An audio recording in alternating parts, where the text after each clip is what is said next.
Virus MERS-CoV merupakan jenis baru dari kelompok coronavirus.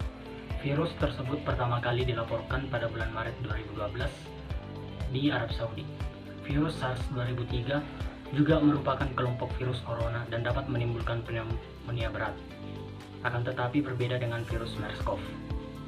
MERS-CoV adalah penyakit sindrom pernapasan yang disebabkan oleh virus corona yang menyerang saluran pernapasan, mulai dari ringan sampai dengan berat. Gejala MERS-CoV. Kebanyakan orang terjangkit MERS-CoV menunjukkan penyakit pernapasan akut dengan gejala demam, batuk, dan sesak nafas. Sekitar setengah dari mereka meninggal dunia, dengan beberapa orang yang dilaporkan diketahui memiliki riwayat penyakit pernapasan ringan. Ada 9 negara yang telah melaporkan kasus MERS-CoV, di antaranya Prancis, Italia, Jordania, Arab Saudi, Tunisia, Jerman, Inggris, dan Uni Emirat Arab. Semua kasus berhubungan dengan negara Timur Tengah, yaitu Jazirah Arab, baik secara langsung maupun tidak langsung. Cara penularan MERS-CoV. Virus ini dapat menular antar manusia secara terbatas dan tidak terdapat transmisi penularan antar manusia secara luas dan berkelanjutan. Mekanisme penularan belum diketahui. Kemungkinan penularannya dapat melalui yang pertama secara langsung, melalui percikan dahak atau droplet pada pasien saat batuk atau bersin. Yang kedua secara tidak langsung, yaitu melalui kontak dengan benda yang terkontaminasi virus. Hubungan epidemiologi langsung dengan kasus konfirmasi MERS-CoV.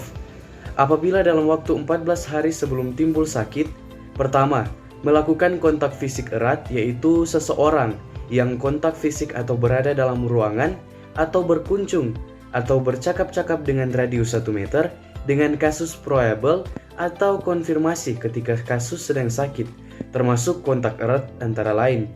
Petugas kesehatan yang memeriksa, merawat, mengantar, dan membersihkan ruangan di tempat perawatan.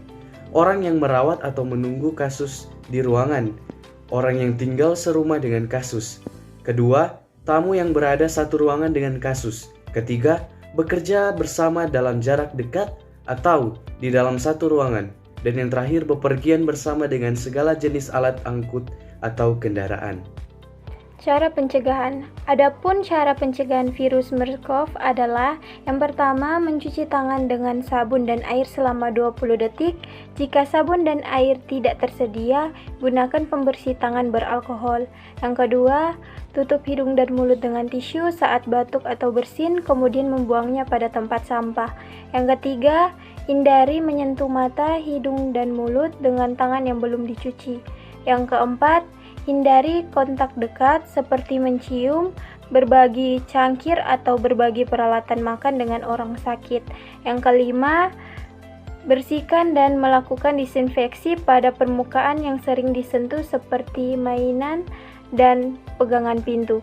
Yang keenam, jika mengalami demam dan gejala penyakit pernapasan bawah seperti batuk atau sesak napas, dalam waktu 14 hari setelah berpergian dari negara di Semenanjung Arab atau negara tetangganya, segera memeriksakan diri pada pusat pemeriksaan kesehatan dengan menyebutkan riwayat perjalanan.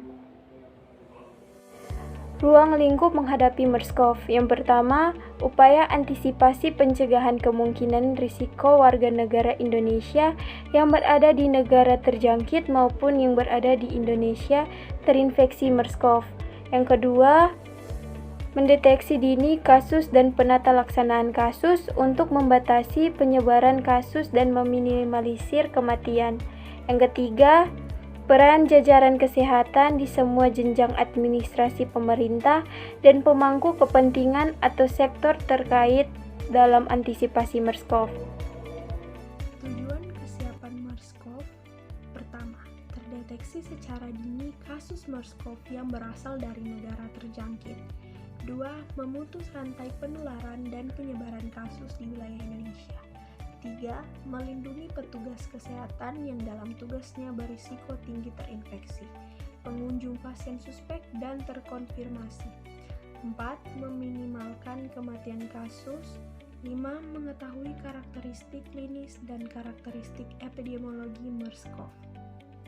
Selanjutnya, strategi penanggulangan MERS-CoV. Yang pertama, penguatan koordinasi lintas program dan lintas sektor. 2. Advokasi dan sosialisasi. 3. Surveillance di pintu masuk Indonesia. 4. Surveillance di pelayanan kesehatan dasar dan rumah sakit. 5. Penguatan jejaring laboratorium. 6. Komunikasi resiko. 7. Penguatan kapasitas. 8. Tata laksana kasus. Dan yang terakhir, pengendalian infeksi. Selanjutnya adalah usaha yang dilakukan oleh pemerintah Indonesia untuk kesiapsiagaan menghadapi MERS-CoV dari Departemen Kesehatan Republik Indonesia tahun 2013. Yang pertama, ada peningkatan kegiatan pemantauan di pintu masuk negara. Yang kedua, ada penguatan surveillance epidemiologi, termasuk surveillance pneumonia. Yang ketiga, ada pemberitahuan kepada seluruh Dinkes prioritas mengenai kesiapsiagaan menghadapi MERS-CoV sudah dilakukan sejauh ini sebanyak 3 kali. Selanjutnya ada pemberitahuan kepada 100 rumah sakit rujukan flu burung, rumah sakit umum daerah, dan rumah sakit vertikal tentang kesiapsiagaan MERS-CoV. Selanjutnya ada semua petugas TKHI sudah dilatih dan diberi pembekalan dalam menanggulangi MERS-CoV. Meningkatkan kesiapsiagaan di laboratorium termasuk penyediaan reagen dan diagnostik. Selanjutnya adalah diseminasi informasi kepada masyarakat, terutama calon jemaah haji yang akan melakukan perjalanan haji. Melakukan koordinasi dengan pihak kesehatan Saudi Arabia, serta meningkatkan hubungan internasional melalui World Health Organization atau WHO.